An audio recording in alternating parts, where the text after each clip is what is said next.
En TikTok hay muchos que hablan sobre las empresas que están abriendo la bolsa venezolana, ¿no? Para comprar acciones en la bolsa venezolana, pero usted de repente desde su conocimiento o experiencia, ¿qué criterios se debería tener si es que uno quisiera ver eso como una oportunidad? El caso venezolano es un caso súper interesante porque siendo un país tan rico, es tan pobre, ¿no? $3 gana un trabajador venezolano al mes. ¿Qué opina de que el dólar se está devaluando y de que los bancos centrales del mundo están comprando reservas de oro? ¿Cree que debemos dejar de invertir en dólares y comprar oro en vez de invertir en dólares? Una buena pregunta, ¿no? El dólar es un buen competidor de la bolsa, ¿no? Cuando el dólar está fuerte, la gente deja de invertir en la bolsa y se refugia, digamos, en activos más seguros, ¿no? Ahora, ¿qué ha estado pasando en los últimos 50 años con el dólar, ¿no? ¿Te has preguntado qué harías si el dinero no fuera una preocupación? Mi nombre es Cristian Arens y hace 5 años que soy libre financieramente. ¿Cómo lo logré? Quédate aquí y te contaré todos mis secretos. Hola amigos, estamos en un nuevo episodio de Invertir Joven aquí con Luis Babanacao y quiero preguntarles, ¿cómo están?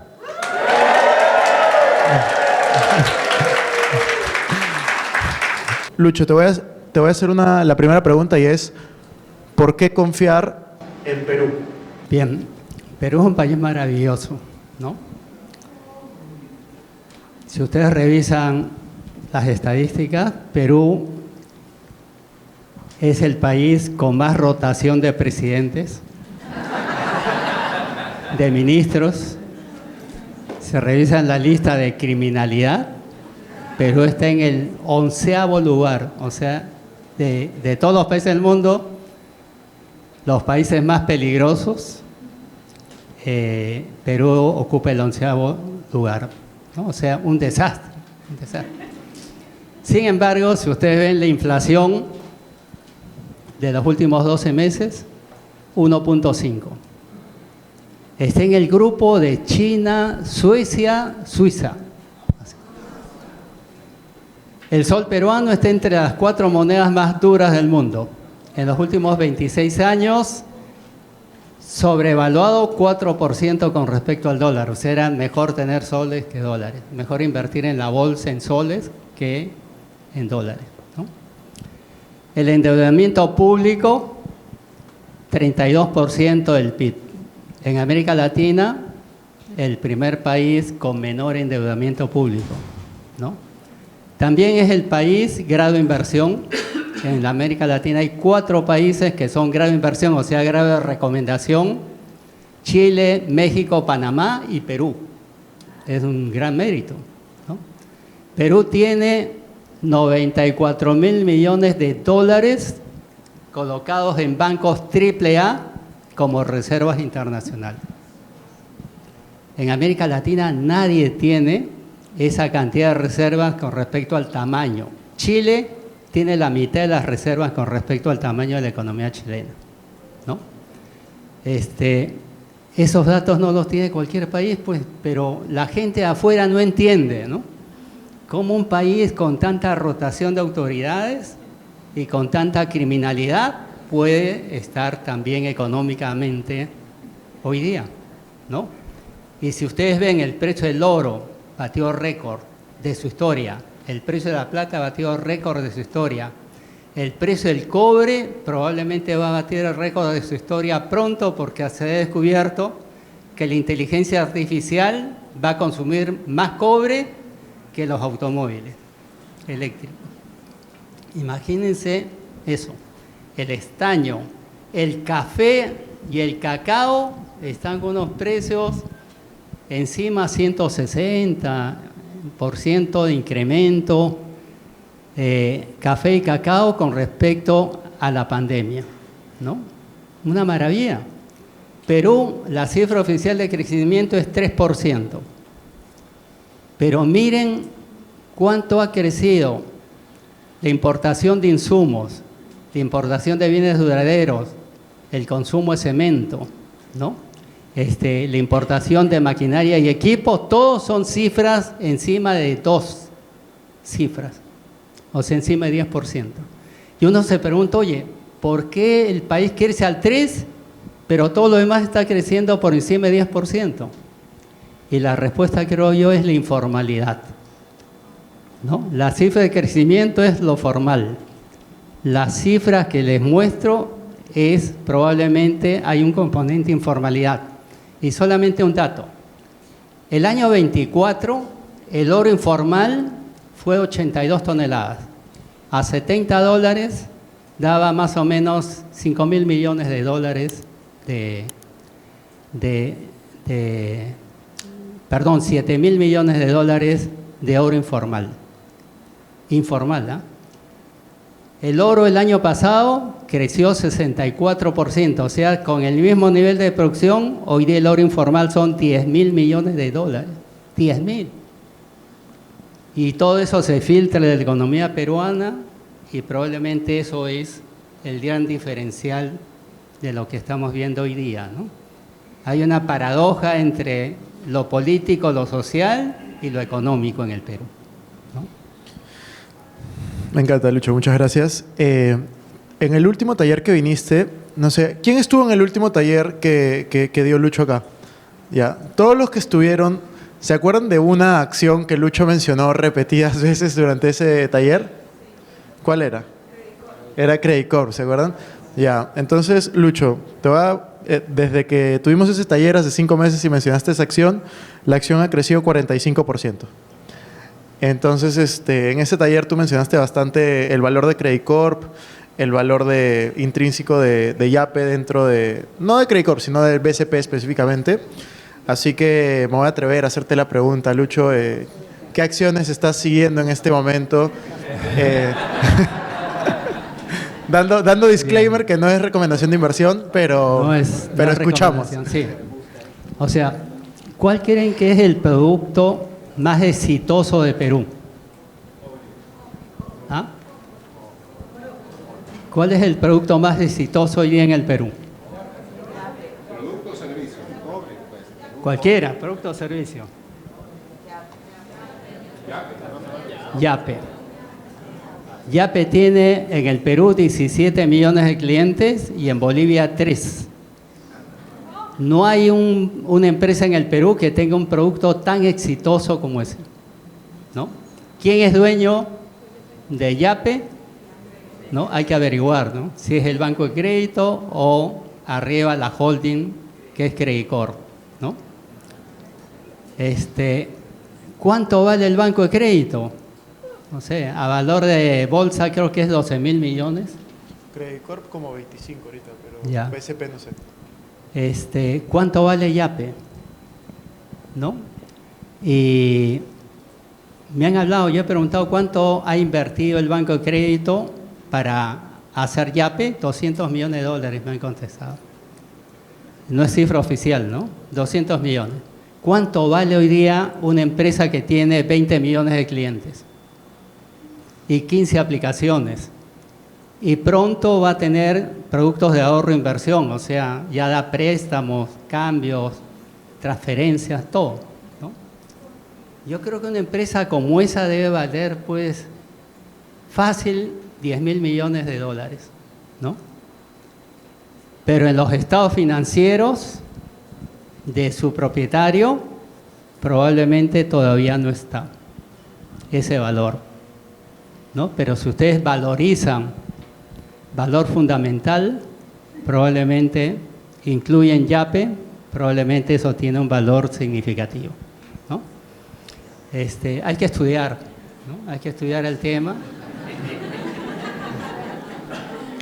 Y otro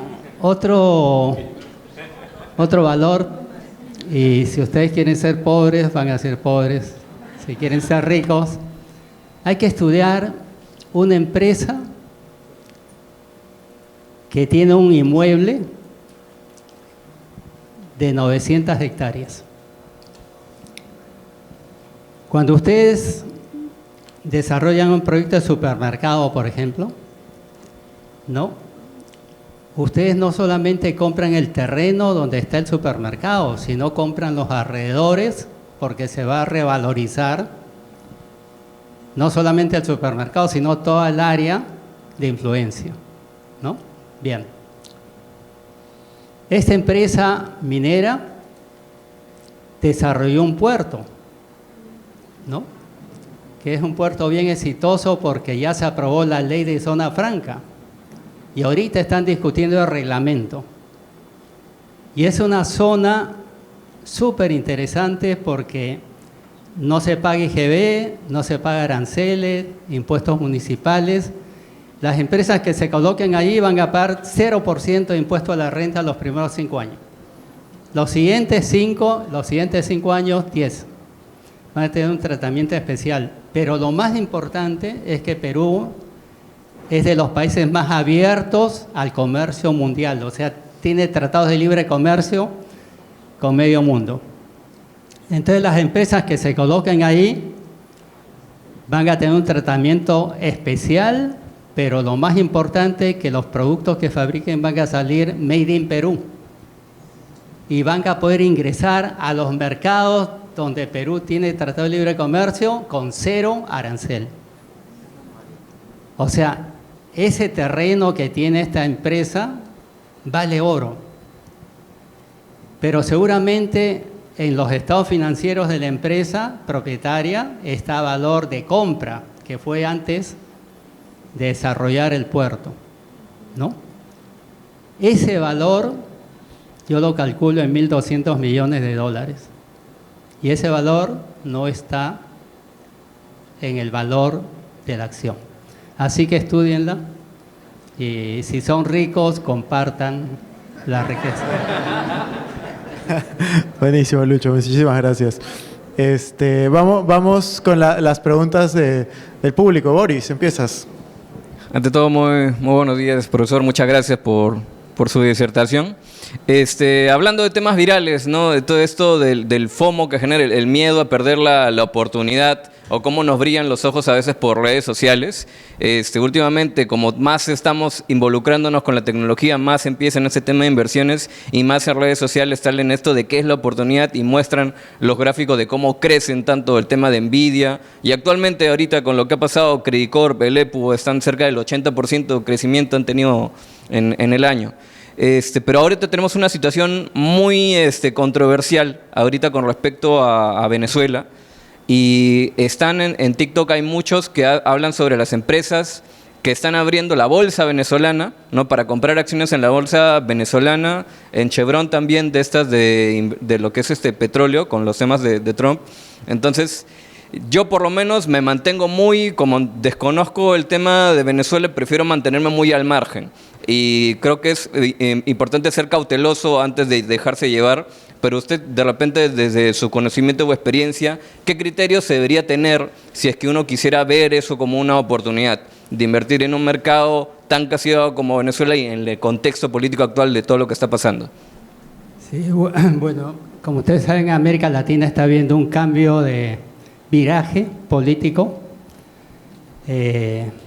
Argentina, Honduras, Ecuador, Chile también, ¿no? Probablemente Perú, ojalá, ¿no? Van a virar, digamos, hacia el centro o hacia la extrema derecha, ¿no? El caso venezolano es un caso súper interesante porque siendo un país tan rico, es tan pobre, ¿no? $3 gana un trabajador venezolano al mes. Yo no sé cómo pueden vivir con $3 al mes, ¿no? Sin embargo, tienen las reservas de petróleo y oro más grandes del mundo probablemente, ¿no? Yo creo que viene un cambio, ¿no? Un cambio importante en Venezuela. Si alguien es un poco atrevido y es un poco aventurero, es momento de comprar deuda venezolana, inmuebles venezolanos, empresas venezolanas, ¿no? Todavía hay una gran oportunidad. ¿Y algún criterio para esa cautela? Porque de repente se van a lanzar a comprar cosas, pero como prevenir de qué manera tomarlo, ¿no? De qué manera tener un cuidado al momento de explorar, hacer esa exploración de qué manera entrar con cuidado sin embarrarte Yo completamente. creo que, bueno, para no resbalar, digamos, dedicar el 10% o el 5% del patrimonio, ¿no? O sea, no poner en riesgo todo, ¿no? Creo que es una gran oportunidad, ¿no? Yo creo que en general Estados Unidos va a empujar a un cambio sustancial de Nicaragua, Cuba, Venezuela, ojalá Colombia, ¿no? Y tratar de tener un escudo de defensa ante la proximidad, ¿no? de un ataque a esta zona de Rusia y China principalmente, ¿no? Solo uno, para terminar, solo consultarle. En el tema de mercado de valores, invertir a través de brokers internacionales, las políticas anteriores que ha tenido Venezuela, esto de la expropiación y todo eso, ¿de alguna manera la bolsa está protegida de eso o también es susceptible a que haya algún impacto de decisiones políticas sobre acciones que tengamos? Una de las características de la bolsa es el acto de irreivindicabilidad, ¿no? O sea, una vez que la operación pasa por una rueda de bolsa, ya no hay marcha atrás, ¿no? Y entonces, por ejemplo, las primeras privatizaciones que se hicieron en el Perú se hicieron a través de la bolsa, justamente para darle seguridad al inversionista, ¿no?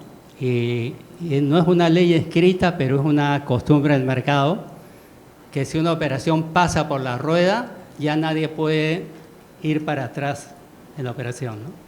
Entonces, en la bolsa venezolana, lo que se puede hacer es hacerlo a través de eso para tener una base legal que la sustente, ¿no? Y crear más confianza, digamos, en el mercado. El banco de crédito, ¿no? Que, bueno, el banco de crédito me dejó pensando mucho desde el anterior taller.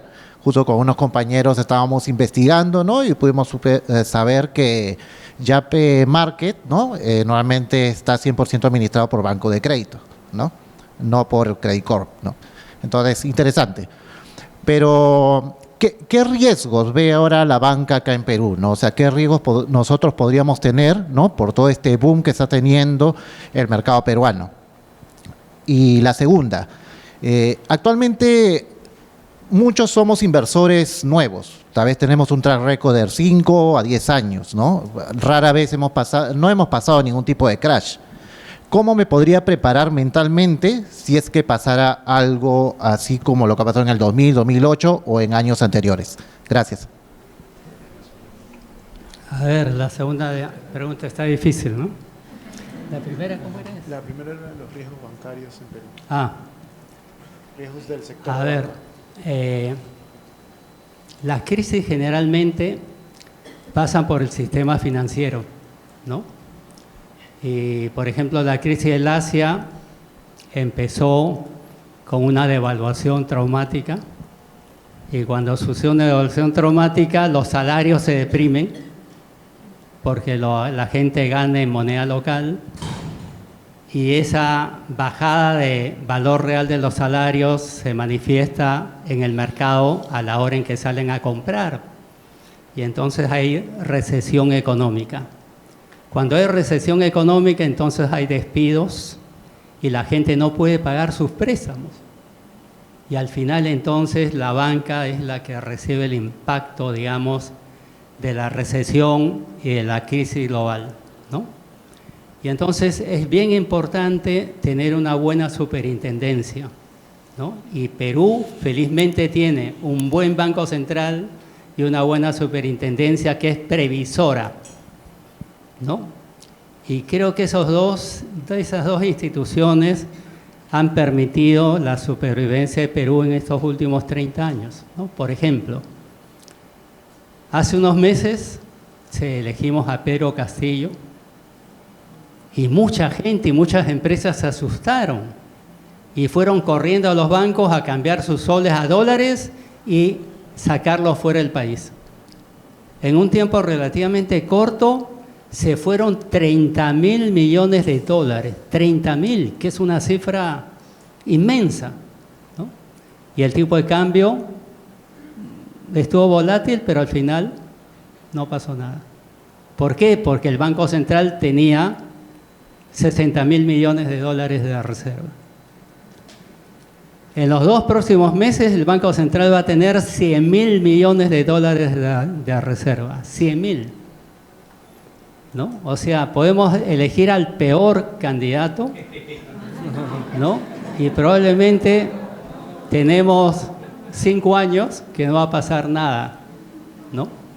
Y felizmente cambiamos la Constitución para que nadie le eche mano al Banco Central. Eso fue una medida importante, ¿no?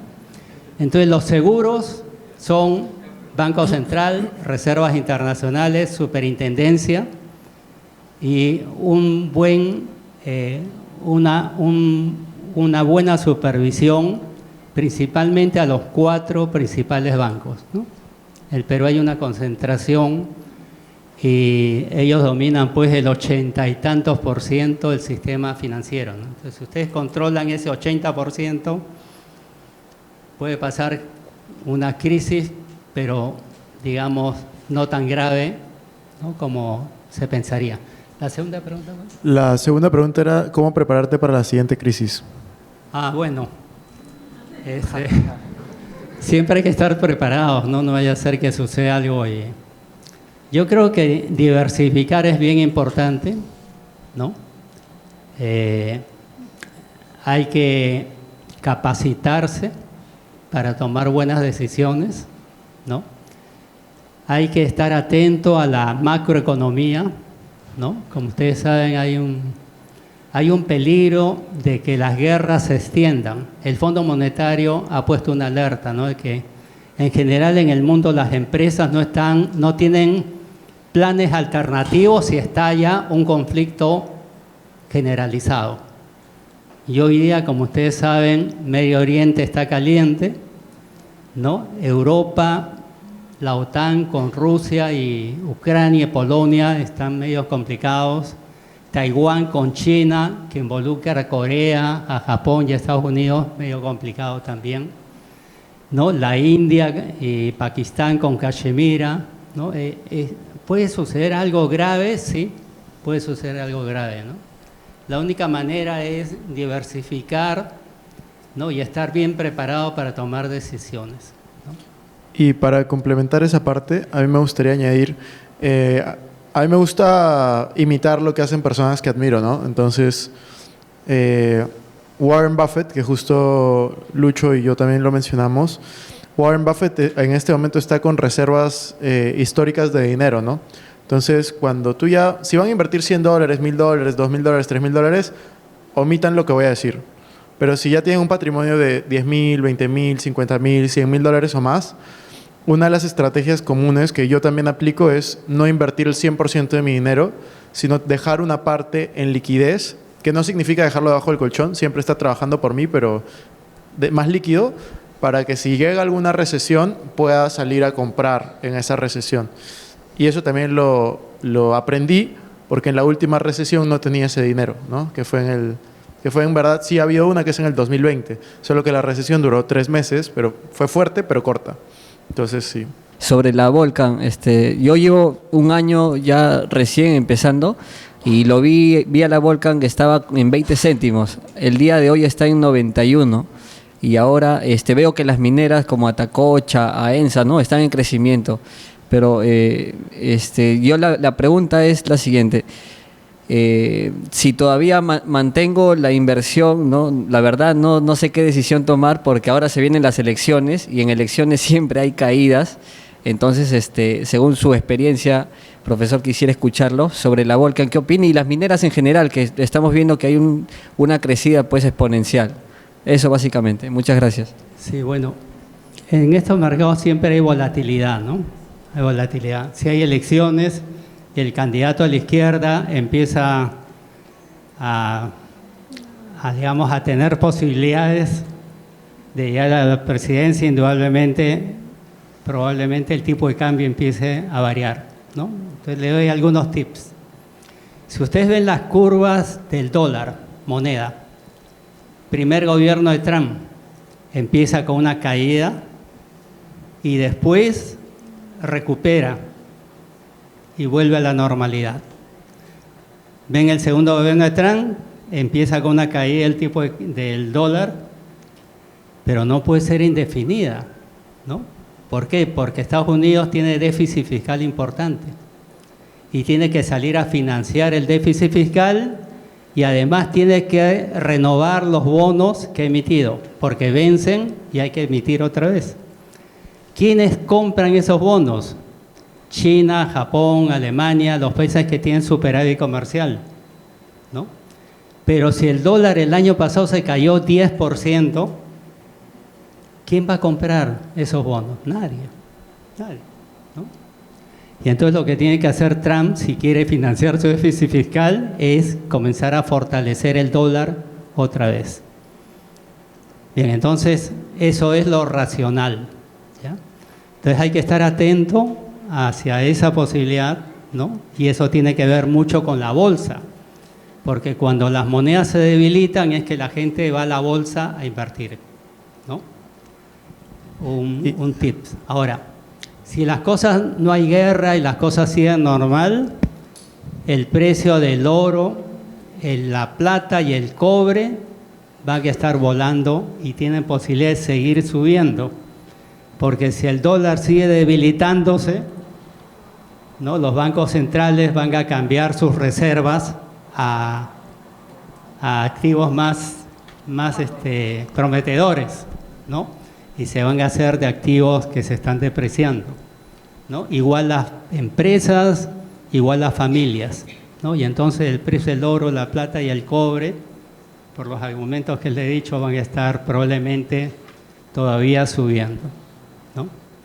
Así que sí, hay una manera de sacarle más provecho al tema en un mercado como el que estamos, si no sucede nada grave, es apalancándose, ¿no? O sea, ustedes compran acciones y tienen una rentabilidad por estas acciones que han comprado. Si quieren ganar más en un mercado predecible, lo que pueden hacer es dejar en garantía las acciones, pedir una operación de reporte y con esa operación de reporte seguir comprando. Si los precios suben, ganan por las acciones iniciales y por las que han comprado con el préstamo. Ganan, digamos, mucho más. Pero si cae el precio de las acciones, no, cae el precio de las acciones que tenían y también las que compraron con el préstamo y pierden más. Entonces hay que evaluar bien esa oportunidad, pero es momento de jugar apalancado, probablemente sí, pero están incrementando el riesgo de la operación, ¿no? Me gustaría saber, nos hablaron de algunos brokers, ¿no?, para invertir, como los interactivos XTB, para algunos que, digamos, no quieren invertir mucho dinero, pero en estos ejemplos de la bolsa para empresas nacionales como Volcan, Southern, Alicor, que son márgenes interesantes, digamos, en el último 2025, ¿dónde podríamos invertir? O sea, ¿hay alguna plataforma interactiva? ¿Cómo es que se manejan esas bolsas? ¿No? Gracias. Gracias a ti. Bueno, te cuento, la plataforma que tienes que usar para la Bolsa de Valores peruana, puedes, es TRI. O sea, TRI es la empresa que te vende estas acciones, ¿no? Y TRI, como lo estábamos hablando, te cobra una comisión de 12 soles. Entonces, si bien la acción de Volcan vale 90 céntimos, pues si quieres comprarla y te cobra una comisión de 12 soles, por lo menos deberías de invertir, no sé, 200, 300 soles para que valga el margen, ¿no? Por otro lado, en XTB no te cobran comisión ni tampoco transferencia para entrar, pero ahí no tienes acceso a la Bolsa de Valores de Lima. Entonces, ninguna de las que has mencionado las puedes comprar ahí. Si quieres invertir en la Bolsa de Valores de Lima, desde mi punto de vista, la que yo uso es TRI. Existen otras. Está Renta 4, está Credit Corp Casa de Bolsa y hay como unas 15 casas de bolsa más. Pero la más competitiva en comisiones es TRI para Perú. Y fuera de Perú, la que yo uso, como les dije, es XTB para montos de inicio y ya para montos de respaldo grande. O sea, ya cuando dices, no sé, vendí mi casa y quiero invertirlo en bolsa, o vendí mi carro de $50,000 y quiero invertirlo en bolsa, yo las que sugiero fuertemente es Interactive Brokers y Charles Schwab, porque esos son los dos brokers más grandes del mundo y tienen un respaldo de $15 millones. O sea, si quiebran, tienen hasta $15 millones que te reponen por seguros que tienen. Entonces, pero al mismo tiempo son más tardadas para responder. Entonces, te puedes demorar 2, 3, 4 semanas en abrir cuenta ahí, ¿no? Bueno, buenos días con todos. Gracias, Cristian, por nuevamente estar acá. Un gusto conocerlo, ingeniero Baba. Bueno, mi consulta va... bueno, gracias por compartir su experiencia de vida. La verdad es genial. Creo que eso nos ayuda a conocer un poquito el aporte también que usted ha tenido aquí en el país. Quería preguntarle acerca de qué consejos nos podría dar a los que somos padres, ¿no? Con nuestros hijos, ¿no? Desde la experiencia que usted ha tenido, desde el punto de vista de finanzas, que como bien Cristian nos ha comentado, a veces no tenemos esa educación financiera en la educación formal, ¿no? Desde su experiencia de vida. Bueno, a ver, creo que en la educación que tenemos nosotros no hay un componente de incentivos, ¿no? Por ejemplo, hace poco visité Singapur, que es un país admirable, y me di cuenta de que los incentivos en la educación son bien fuertes, ¿no? Ahí se evalúa al niño en la etapa escolar y solamente los mejores calificados van a la universidad. Entonces el futuro del niño depende de sus calificaciones en la etapa escolar, ¿no? Y entonces el niño y sus padres están incentivados a que el niño tenga buenas calificaciones, ¿no? Hace poco vino una banquera peruana que trabaja en Suiza y me dijo, eso no es nada. En Suiza a los 5 años ya los separan, ¿no? O sea, a los 5 años ya saben que niños tienen un futuro diferente a los demás, ¿no? Pero lo interesante es que la familia se preocupa por el niño en la etapa escolar, ¿no? Para que sobresalga. Si no, ya está definido su futuro profesional, ¿no? En el Perú hay poca educación escolar financiera, ¿no? Y creo que faltan 2 cursos en el colegio, ¿no? Uno es cómo ser papá o mamá, ¿no? Que es bien importante, pero nadie se lo enseña, uno lo aprende en la práctica. Y la otra es cómo manejar los dineros, ¿no? Que también es muy importante en la vida. Y a veces uno sale de la universidad y no sabe manejar el presupuesto de su casa, ¿no? O del hogar. En el Japón, por ejemplo, el marido recibe su sueldo y se lo da 100% a la mujer. Así, ¿no? Y en el Japón, digamos, el varón es privilegiado con respecto a la mujer, pero en el sueldo, porque reconoce que la mujer administra mejor la economía del hogar, ¿no? Pero creo que esos 2 temas son bien importantes, ¿no? Y me da mucho gusto ver a un chico de 10 años, ¿no? Que ya empezó, digamos, su educación financiera y seguramente en el futuro, con inteligencia artificial, va a poder volar más rápido que nosotros, ¿no? Sí. ¿Quiénes aquí tienen 18 años o menos? Levante la mano. Mira ahí. Ya pueden bajar la mano, chicos. Gracias. Un aplauso para ellos. ¿Tú a los cuántos años empezaste a invertir, Lucho? ¿Cuándo compraste tu primera acción? ¿Cuántos años tenías? Sí. 25. Yo 19. Ahí vamos. Cualquiera de los que levantó la mano puede empezar antes que nosotros. Muchas gracias por la charla. Quería saber qué opina de que el dólar se está devaluando y de que los bancos centrales del mundo están comprando reservas de oro. ¿Cree que debemos dejar de invertir en dólares y comprar oro en vez de invertir en dólares? Sí, una buena pregunta, ¿no? El dólar es un buen competidor de la bolsa, ¿no? Cuando el dólar está fuerte, la gente deja de invertir en la bolsa y se refugia, digamos, en activos más seguros, ¿no? Ahora, ¿qué ha estado pasando en los últimos 50 años con el dólar? ¿No? Como ustedes saben, cuando empezó la historia, cualquier persona podía ir con sus dólares al Banco Central americano y el Banco Central está en la obligación de entregarle en oro equivalente, en barras de oro. Así era, o sea, la conversión era dólares contra barras. Y Nixon, en el gobierno de Nixon hizo una reforma, decretó que ya no era convertible a oro el dólar americano. Entonces desligó este patrón de oro, ¿no? Y de ahí para adelante la Reserva Federal ha cometido, digamos, un exceso en lo que se llama acto de señoreaje. El acto de señoreaje es la facultad de un banco central de emitir moneda. Eso solamente lo tienen los bancos centrales. ¿En qué consiste el acto de señoreaje? En que el Banco Central contrata a una empresa europea para que le fabrique los billetes. Y por ejemplo, un billete puede costar pues $0.50 fabricarlo, pero lo mete al mercado y vale $100.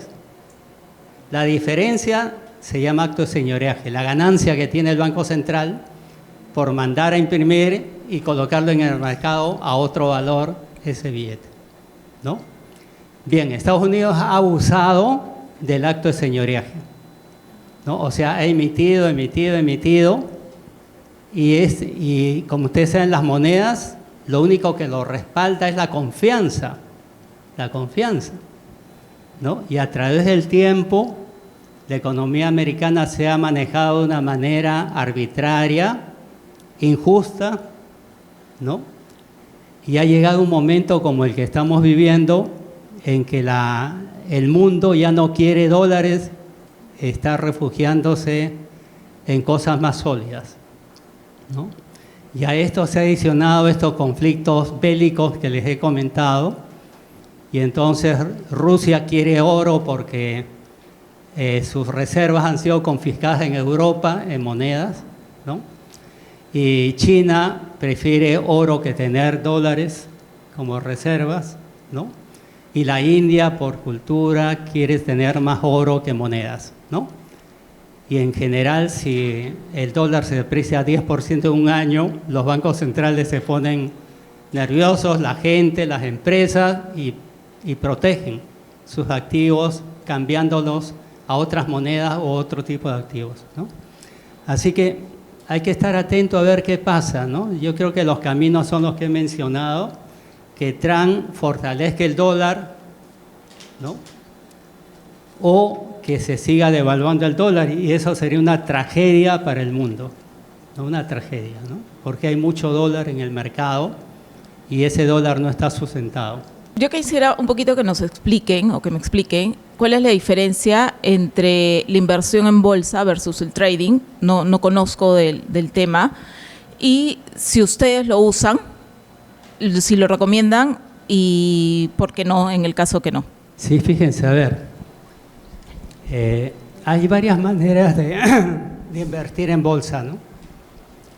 Una es, si yo tengo tiempo y tengo conocimiento y tengo, digamos, acceso a información, yo podría invertir, digamos, directamente, ¿no?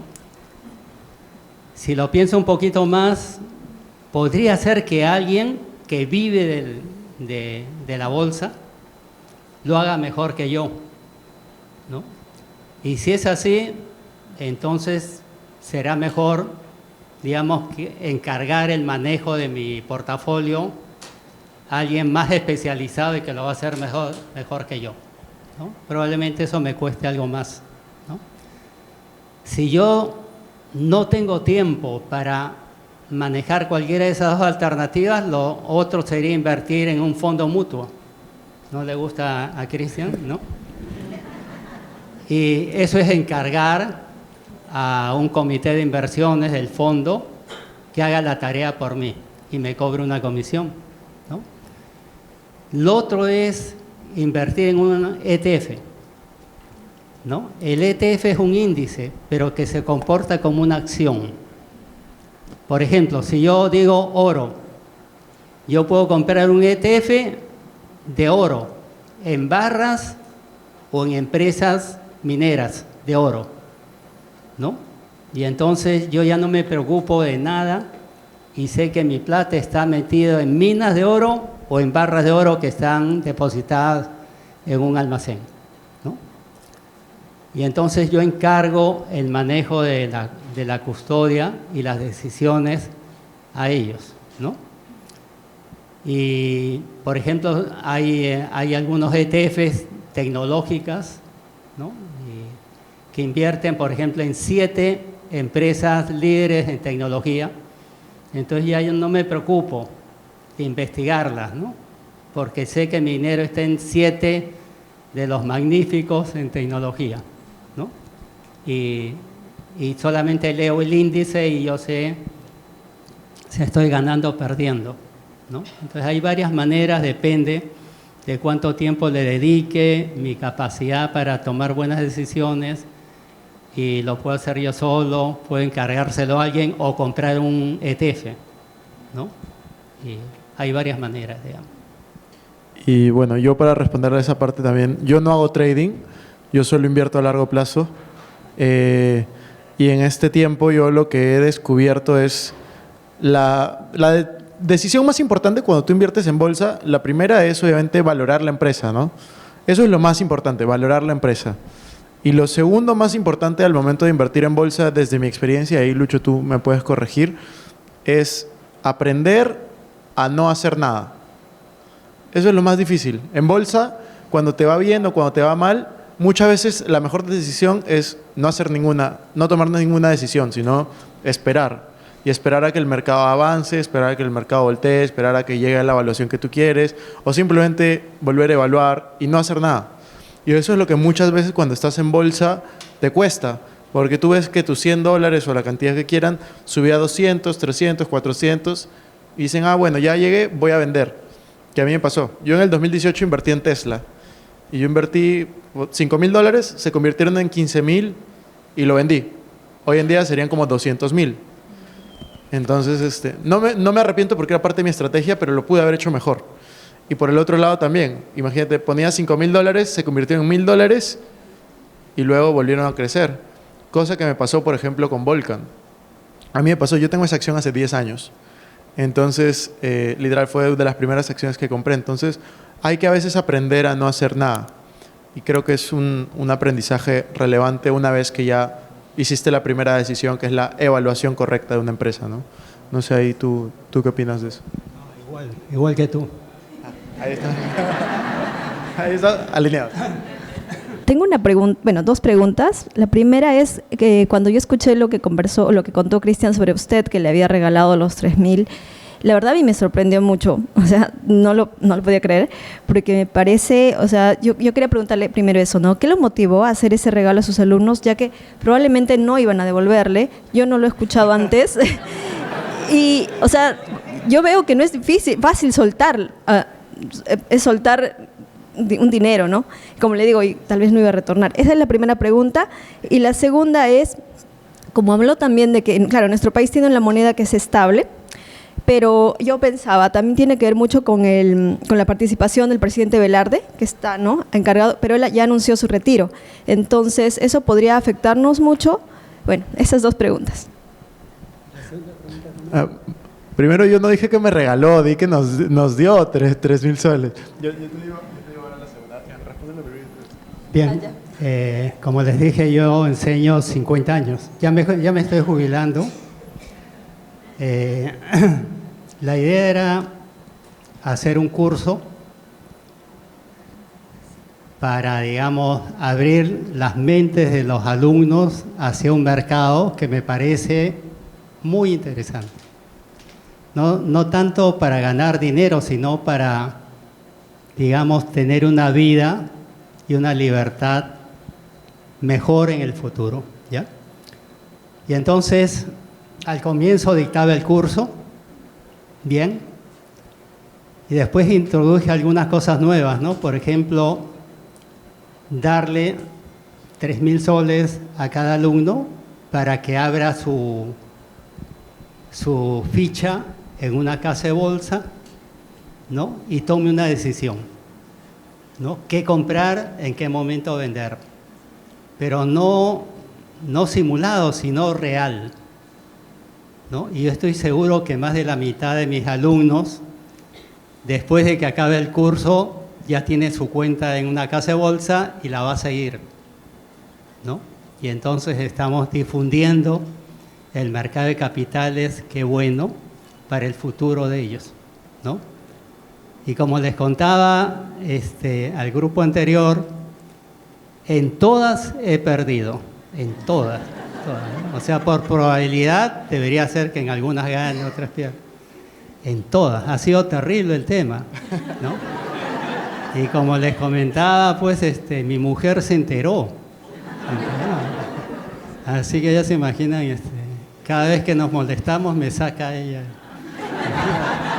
No, mentira, sí. Bien. Y después también implementé invitarlos al chifa. Me iba con todos mis alumnos a comer un banquete chino y invitaba a 3 personas, ¿no? 3 expertos para que conversen con mis alumnos, ¿no? Que era muy bien valorado también eso, ¿no? Y al final lo que resulta al final es algo que uno no espera, ¿no? Pero lo que yo he aprendido en la vida es que hay que dar para recibir. Si uno no da, no recibe, ¿ya? Y aunque les parezca un poco extraño, cuando uno enseña en la universidad, también recibe, ¿no? Y de repente aparece un dato por ahí, ¿no? Y invierto en eso y sale para irnos toda la familia de viaje a Hawái, ¿no? Y es porque por ahí salió un dato en una clase y qué bueno, ¿no? Pero ténganlo bien presente, para recibir primero hay que dar, ¿no? Y si ustedes dan, en algún momento van a recibir el doble de lo que han dado, ¿no? Y ese es el principio, digamos, mi propósito era eso, ¿no? Que el mercado de capitales se difunda, ¿no? Y que mis alumnos tengan una mejor vida en el futuro, ¿no? Espero que Cristian lo tenga.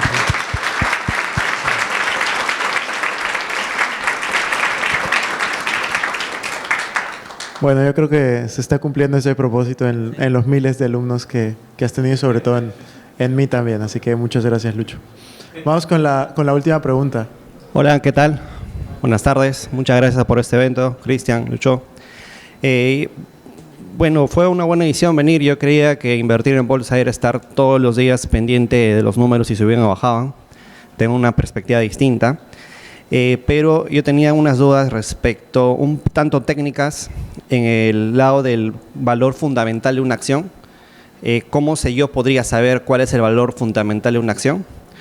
La otra es, si hablamos de la libertad financiera y yo veo que, por ejemplo, una acción en un año sube, no sé, pues 1000%, ¿cuándo yo debo saber si es bueno retirarlo o no para poder tener una libertad financiera? Porque ¿qué pasa si yo tengo un portafolio de 20 años, tengo un montón invertido, muero y finalmente no disfruté?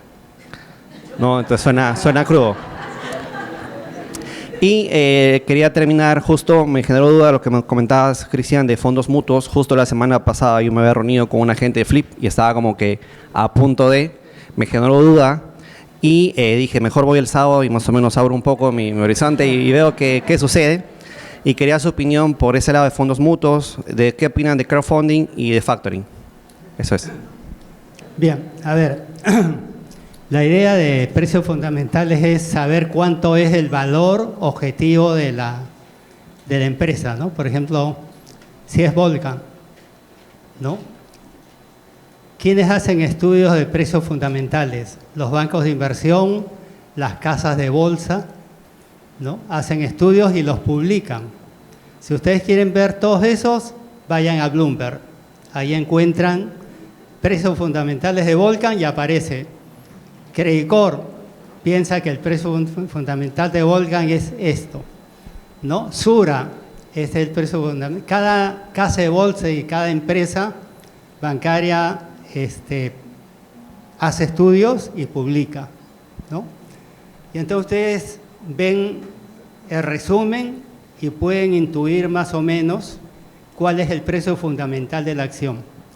Y la comparan con el precio actual, ¿no? Y ustedes pueden saber si la decisión es comprar o vender, porque están alejadas del precio de bolsa, ¿no? Y entonces es muy sencillo averiguar los precios fundamentales. Tienen que tener acceso solamente a Bloomberg o la casa de bolsa con la cual están operando, ¿no? Les puede enviar los resúmenes de precios fundamentales para tomar ustedes una mejor decisión, ¿no? Lo único que hay que tener es paciencia, ¿no? La teoría dice en algún momento el precio de mercado debe ser igual al precio fundamental, en algún momento. No dice cuándo, ¿no? En algún momento, ¿no? Entonces hay que tener un poco de paciencia. Buenísimo. Y la parte de fondos mutuos es una opinión, o sea, yo no tengo la respuesta correcta o incorrecta, simplemente es mi opinión, es que no me gustan los fondos mutuos de renta variable. Los fondos mutuos de renta variable históricamente no le ganan al S&P 500. Entonces, un fondo mutuo de renta variable, llámese FLIP, llámese TIVA o como lo quieras llamar, te cobra una comisión de 1% al año. Entonces, esa comisión, tú dices, Cristian, pero 1% no es nada. El problema es que sí es algo y es muy relevante, porque te cobra 1%, ganes o pierdas, no importa si te cobra ese 1%. Si tú haces, en vez de eso, abrir una cuenta en Tree, Hub, Interactive Broker, Charles Schwab, XTB, la plataforma que tú prefieras, y compras una acción del ETF, del S&P 500, el B chica o el SPY, la comisión que ellos te cobran por eso, o sea, por mantener tu fondo y armar esa estructura, en el BOO es 0,03%, es decir, 33 veces menos que FLIP o TIVA. Y en el caso de SPY es 0,09%, entonces es 12 o 11 veces menos que la otra comisión. Entonces, a lo largo del tiempo, en un año no lo vas a notar, pero en 5 o 10 años eso puede ser una gran diferencia. Entonces, por eso yo digo, todos los que vienen al taller y tienen su dinero en fondos mutuos, en los que he mencionado, o cualquier similar, que es un fondo mutuo de renta variable, es porque no están terminando de entender cómo funciona el dinero, porque ahí te cobran una comisión por algo que tú puedes hacer abriendo una cuenta en un broker y comprando el ETF. Es otra historia de los fondos mutuos de renta fija, que por ejemplo yo sí recomiendo un fondo mutuo de renta fija, porque hay productos que son más difíciles de acceder, ¿no? Como bonos, depósitos a plazo fijo que lo van cambiando entre los más rentables y no. Entonces, yo en mi portafolio no tengo fondos mutuos ahorita, y menos de renta variable, ¿no? No significa que sea una mala inversión, significa que desde mi opinión yo no lo hago. Y también significa que si me dices, tengo dos opciones, o invierto en un fondo mutuo o dejo mi dinero debajo del colchón, obviamente invierto en el fondo mutuo. O sea, por supuesto.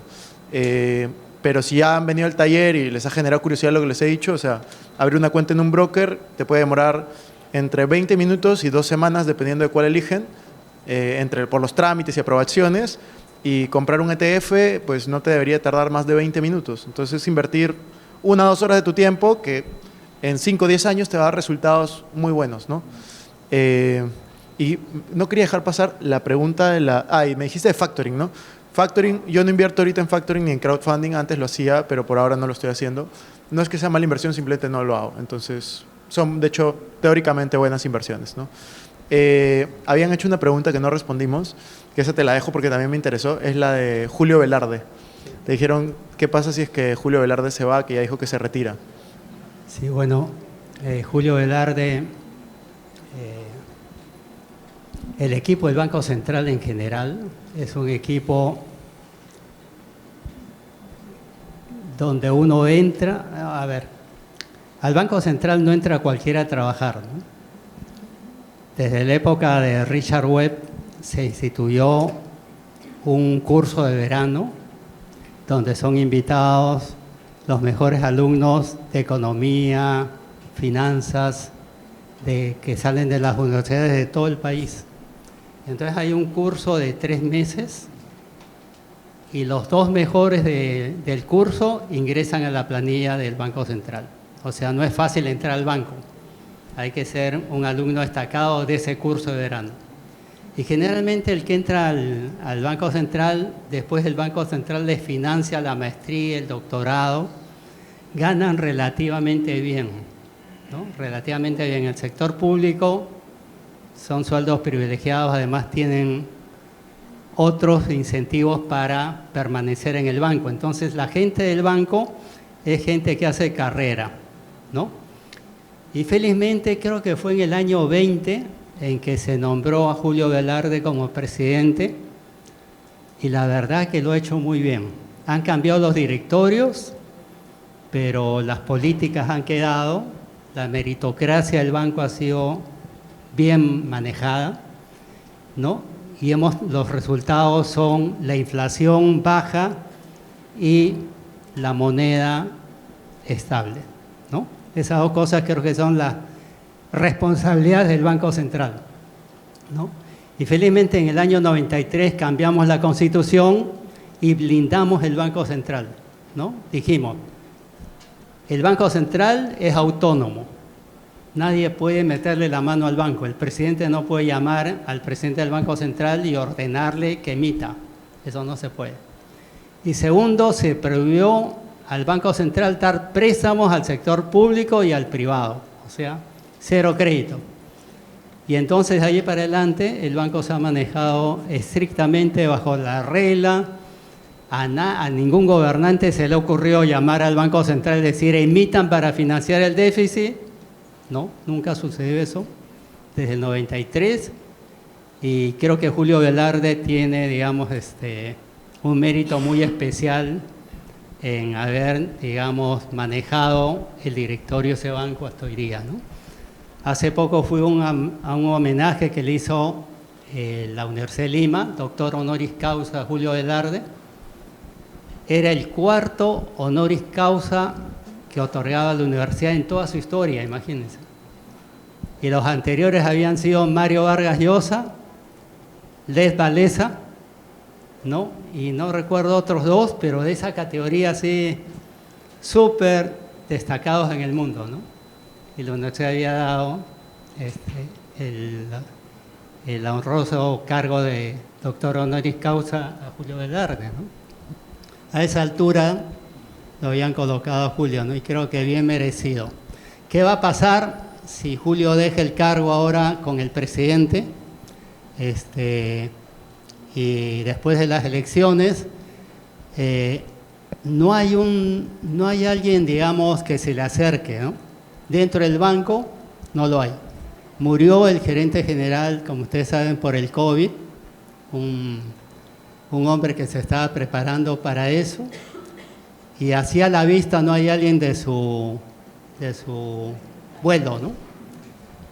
Lo que sí ayuda es que con 90.000 millones de reservas y la gente de allí para abajo intacta, nos da seguridad de que deshacer ese trabajo de Julio Velarde va a ser difícil. Y si se vulnera, probablemente va a haber un tiempo donde no se va a notar esa vulneración, ¿no? Pero por lo menos los 5 años que vienen, las vamos a pasar bien probablemente, ¿no? Bastante bien. Excelente, Lucho. ¿Algo que quieras decir para cerrar este episodio de taller y demás? No, nada, estoy muy contento de haber dedicado esta mañana con ustedes y gracias, Cristian. No, gracias a ti, Lucho.